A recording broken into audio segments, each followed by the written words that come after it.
Hello everybody, GrayStillPlays, and I'm here with a new tutorial that I'm going to be bringing to the channel for Rimworld specifically. It's just called like the few things that I wish I knew about Rimworld before I started playing or while I was playing. If there's one thing I noticed about this game, it's that it is extremely complex, and that is simply amazing about it. That's one of the reasons I love it so much, but it's also one of the reasons that I love seeing so many tips and tricks that the various people comment on my videos with, and I want to pass a few of those along to you and just pass some stuff that I've learned along just so that you can have a little bit easier time playing the game and maybe have a couple of instances where you don't have to go through all the pain and agony that I went through with my colony. I'll probably be doing this about once a week or so, just showing the various little tidbits that I've learned. Let's get right into it. Number one, learn how to set up your working priorities manually. What I mean by that is if you go to work, this will be the default. It will not have manual priorities on. You want to go ahead and click on this. And what this does is it creates all of these different priorities from a number of 1 to 4 and then a cleared number, meaning no number at all, that you can set.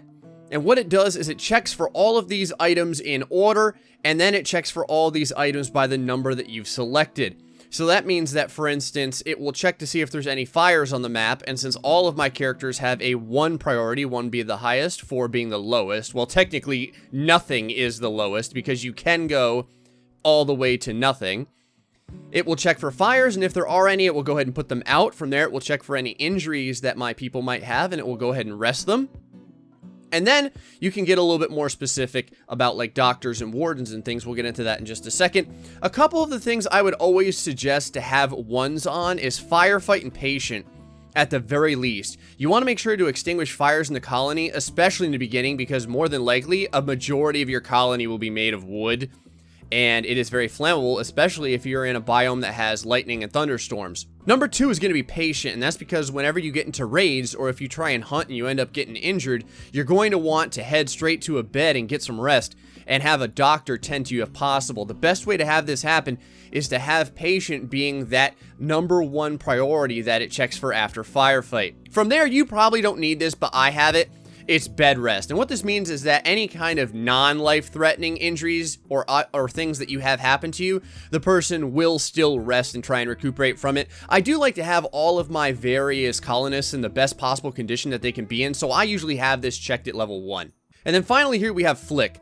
And what flick is basically flicking switches on and off. Like over here I have a heater, and you can see that I could designate it on or I could designate it off. When I designate it off, that means that whenever a colonist checks through all of these other priorities that they have, firefighting, patient, bed rest, etc., they will eventually get to flick. And when they have no other priorities that they need, they'll go ahead and flick this switch off. And since flick is at the first level of priority, it's going to be a fairly high leveled object that they're going to be doing. If we go ahead and start up this game here, we'll see that more than likely, one of these characters will go and flick this switch. Right here, Marty DeWitt over here went ahead and flicked that switch. He had nothing better to do. Now from there, where do you want to put everything else at? Well, it's kind of up to you, but one of the things that I like to do is go to each character and check out their various passions that they might have. You can see these little fires burning to each skill. What that means is that they have the lower level of the passion, meaning that they're interested with one little flame. They learn it at 100%.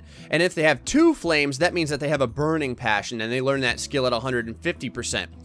Generally, anything that they have a passion or a flaming passion with, I go ahead over to work and I at least give it perhaps a 2 or a 3 level priority so that they do attempt to try and do these things if nothing else here is present, just to keep those skills moving so they can continue to be worked up. Other than that, skills that have no real skill requirements, or I should say jobs that have no real skill requirements, like say construct or repair or mining, I make sure to have most of those checked at a level 4.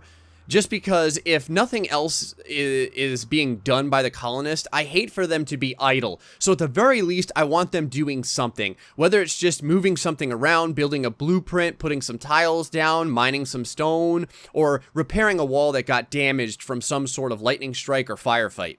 As you play, you'll kind of just learn what sort of skills you like your colonists to be working on, and this way you can set all of these different priorities to the exact levels that you want, and have everyone basically going about their day in a specific way that gets you the best benefit for your skills. From here, I want to move on to mood. You're really quickly going to find out that mood is probably one of the most beneficial or detrimental things in the game of Rimworld, because a colonist with a good mood will be a great worker, and a colonist with a bad mood will probably eventually go insane, and a lot of bad stuff can happen. Like, they could go berserk and start attacking everyone, or they could wander away, or they could just not be working, which at the very core of the game is a detriment. So if you go over to any character and you click on needs, you can find out the various different things that they're experiencing, all of the pluses and minuses. Like right here, you can see that Marty has a 15 bonus because he has very low expectations, and he has a 10 bonus because he has tons of joy right now.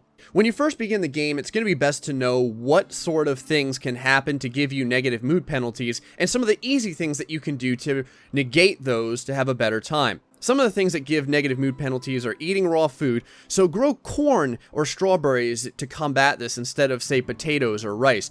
Both corn and strawberries can be eaten raw with no penalty, and can also be used as ingredients to eventually make meals when you have a stove. So speaking of mood, there's a few different ways to get rid of the early mood penalties within the game. Give each colonist their own bedroom, and place it in such a way so that the other colonists don't walk through it when completing tasks. For instance, you can see Dr. Destiny's bedroom over here. His bedroom is open, but the only problem is that someone who was up here, they would have to walk through his bedroom potentially while he was sleeping to get through here, to get through here, to get into this area here. Now over here, this bedroom has no other way in than the immediate door, which means that no one's going to accidentally wander into here except for the person that sleeps here. This is the proper way to build a bedroom, instead of this way, or for instance this way. Give each colonist their own bed so that they're not sleeping on the floor, and make sure that they have their own bedroom as well. Colonists take negative penalties for sleeping on the floor, and also take negative penalties for sleeping with someone else in the bedroom, unless those two colonists are lovers. Give the colonists a dining table and some chairs, so that they have a place to sit down while eating. Colonists will take a negative mood modifier if they have to eat off the ground. Make sure to provide some light in the beginning, so that the colonists don't get the in darkness debuff. The easiest way to do this is with torches. Simply place a couple of them here and there, and the colonists will be pretty darn happy about it. If you can, make your rooms large, at least a 6x5, because you want the space to be very spacious. This is going to give your colonists a very spacious buff when they're inside of it, which is going to help with the overall mood modifier. Speaking of space real quick, in order to see the modifiers for any room when it comes to space or beauty, feel free to click on this button down here, which is called the toggle room stats display. When it's on, you can go ahead and hover over any room and see, for instance, that this space is 72. Make sure that someone cleans your rooms from time and time again, because the negative mood modifiers for having a dirty room can be very significant. If you ever want to see the beauty of any given room, feel free to go down to the bottom right hand side of the screen and click the toggle the beauty display on. Now whenever you hover over any room, you'll actually see every single item that's giving the room a positive or negative beauty modifier. Right here, we can see that there's a negative modifier, which is most likely dirt. If we right click on this area while having clicked on a colonist, we can show that we can prioritize cleaning this dirt, for instance. Moving down here, we can see that blood is very, very significant in adding a negative modifier to the beauty of any room. Right here, this blood stain is giving a negative 30. And over here, where this blood has compacted to be on top of dirt, if we right click on it, we can see that not only is there 2 piles of blood, but there's also 1 pile of dirt, giving a negative 45 overall beauty modifier. Colonists can be forced to do just about anything by clicking on them and then right clicking on the object or thing that you want to do. For instance, if I click on Mari DeWitt here with a left click button, I can right click on this blood to force him to clean it, even though that wouldn't normally be one of his priorities. Let's watch here as he cleans this blood and removes it down to a negative 15, and then let's have him clean the dirt, removing that completely. Now this works for most things. If I want, I could right click over here, for instance, and have him haul this herbal medicine inside to one of our stockpile areas. Now the last thing to note is that any colonist can be moved manually by clicking on them and then clicking on draft. This allows you to right click anywhere on the map and move them. You can also draft multiple people, and then move your mouse over them to click them all and then move them all to an area. Being able to move people like this is good for a couple of reasons. First off, it'll allow you to stack people behind cover for firefights whenever you get raided, but also there's a couple of other reasons why you would do this. Let's say you wanted to attack something from a very specific range, like these boomalopes over here. We could move into a particular area like this, we could right click on a boomalope, and then we could fire. Now let's say the boomalope got too close to us, we could retreat slightly so that we weren't in range of it when it started to explode, and then start firing once more. Boom! Boomalope down! And we're still all in one piece. And from there, we can go ahead and reposition ourselves and begin firing again.